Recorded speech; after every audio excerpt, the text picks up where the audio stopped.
कक्षा 7 संस्कृत चतुर्दश पाठ है अनारिकायाः जिज्ञासा। अनारिका की जिज्ञासा। इसमें ऋकारांत पुल्लिंग का उपयोग हुआ है। बालिकायाः अनारिकायाः मनसि सर्वदा महती जिज्ञासा भवति।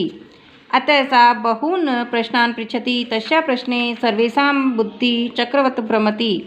बालिका अनारिका के मन में हमेशा बड़ी जिज्ञासा रहती थी, यानी हर चीज़ को जानने की जिज्ञासा होती थी।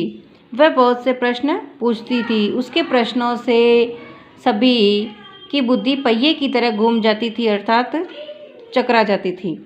प्रातः उत्थाय सा अनुभवत यत् तस्याः मनः प्रसन्नं नास्ति। प्रातः उठकर प्रातःकाल उठने पर उसने महसूस किया कि उसका मन प्रसन्न नहीं है। विनोदाय सा भ्रमितुं गृहात् बहिः अगच्छन्। मन बहलाने के लिए, मन मनोरंजन के लिए वह घर से बाहर भ्रमण करने जाती है, घर से बाहर निकल जाती है। भ्रमण काले सा अपश्यत यत् मार्गाः सुसज्जिताः सन्ति। भ्रमण काल में घूमते समय उसने देखा कि रास्ते अच्छी तरह से सजे हुए हैं। सा चिंतयति किमर्थम इयं सज्जा। वह सोचती है कि यह सजावट किस लिए है। सा स्मरत यत् अद्य तु मंत्री आगमिष्यति। उसको स्मरण हुआ कि उसे याद आया कि आज तो मंत्री जी आएंगे।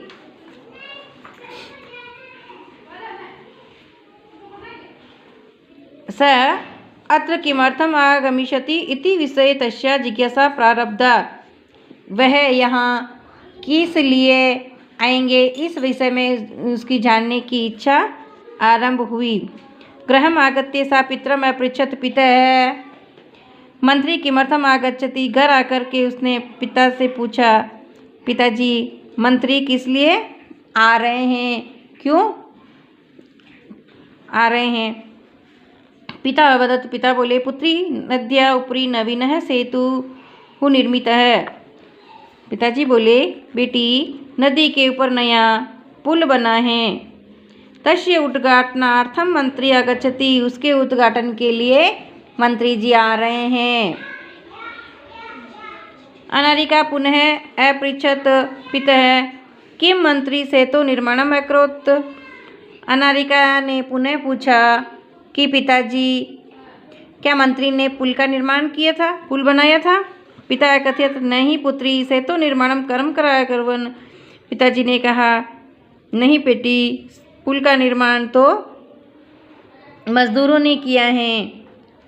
पुनः अनारिकायाः प्रश्नः आसीत् यदि कर्म करा सेतु निर्माणं कुर्वन् तदा मंत्री किमर्थम आगच्छति। पुनः अनारिका ने प्रश्न पूछा कि यदि मजदूरों ने पुल का निर्माण किया तो मंत्री जी किस लिए आ रहे हैं। पिता वदत्। पिता बोले, ये तो ही अस्माकं देशस्य मंत्री, क्योंकि वे हमारे देश के मंत्री हैं। पिता से तो निर्माणाय प्रस्तराणि कुतः आयान्ति। पिताजी पुल के निर्माण के लिए पत्थर कहाँ से आते हैं। किम तानि मंत्री ददाति। क्या ये उनको मंत्री देते हैं। विरक्त भावेन पिता उदरत अनारिके प्रस्तराणि जना पर्वतेभ्य आनयन्ति। विरक्त भाव से पिताजी उत्तर देते हैं कि लोग पर्वतों से पत्थर लाते हैं। पिता तरी किम एतदर्थं मंत्री धनम ददाति। पिताजी तो क्या मंत्री जी इसके लिए धन देते हैं। तस्य पार्श्वे धनानि कुतः आगच्छन्ति। तो मंत्री जी इसके लिए धन देते हैं। तस्य पार्श्वे धनानि कुतः आगच्छन्ति। उनके पास इतना धन कहाँ से आता है।